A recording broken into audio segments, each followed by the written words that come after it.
Tuesday, January 20, 2026. Our devotional is Light or Shadow.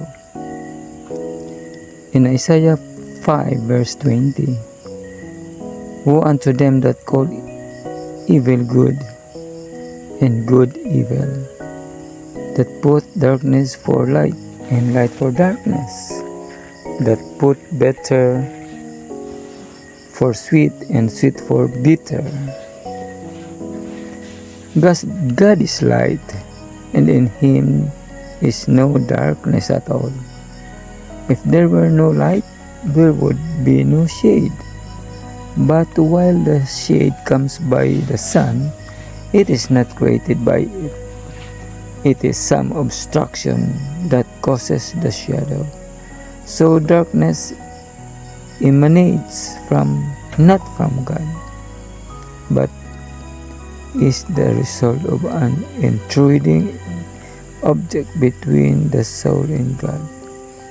Disregard of the light that God has given bring the sure result.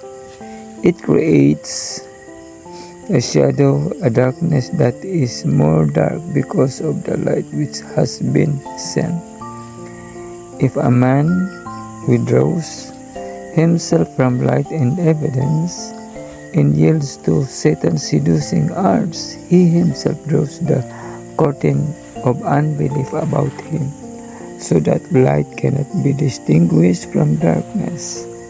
More light and evidence would only be misunderstood by him. The greater the evidence, the greater will be the indifference. This will lead the deceived soul to call darkness light and truth error. Satan is constantly working to lead men to deny the light. It is but a step from the straightforward path to a diverging one, in which Satan leads the way, and where light is all darkness, and darkness light. It is a dangerous thing to open the heart to unbelief, for it drives the Spirit of God away from the heart, and Satan's suggestion come in. We must avoid the first admission of doubts and unbelief. Whatsoever a man soweth, that shall he also reap. Galatians 6:7. God destroys no man. Every man who is destroyed will destroy himself. When a man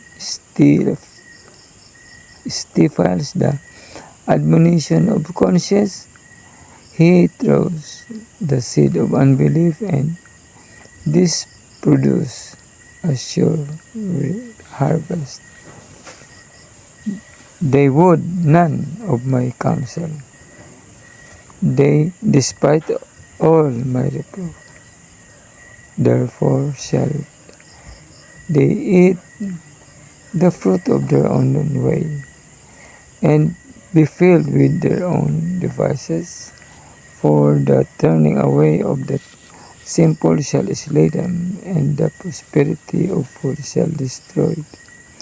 But whoso darken unto me, I will safely, and shall be quiet from the fear of evil.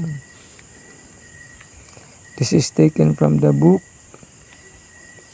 Our High Calling by Ellen G. White.